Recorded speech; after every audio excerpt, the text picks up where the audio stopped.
Hello, and welcome to my channel. Today, I'm going to be discussing about 15 productive things that teachers should do during summer vacations. Certainly. Here are 15 things that teachers can do during summer vacations for school. 1. Rest and rejuvenate. Take time to relax, recharge, and focus on self-care. 2. Reflect on the previous year, assess what worked well and areas for improvement in your teaching practice. 3. Professional development. Attend workshops, conferences, or online courses to enhance your skills and knowledge.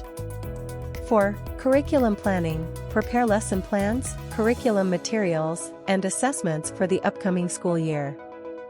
5. Classroom setup. Organize and decorate your classroom, arrange furniture, and update bulletin boards. 6. Read educational books. Explore books related to teaching strategies, classroom management, or subject-specific topics. 7. Explore new teaching resources. Discover new educational websites, apps, or tools to incorporate in your lessons. 8. Connect with colleagues. Collaborate with other teachers to share ideas, resources, and best practices.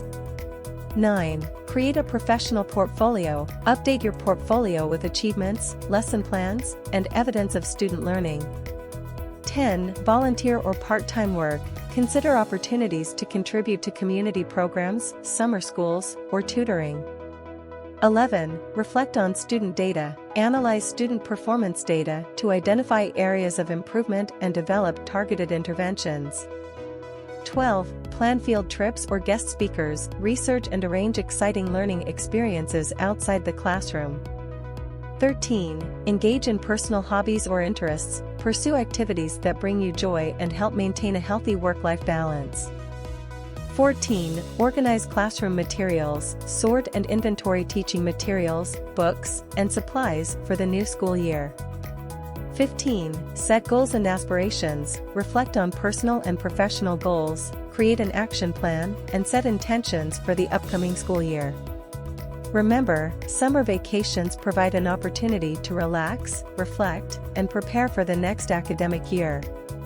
It's essential to find a balance between professional development, personal growth, and well-deserved downtime.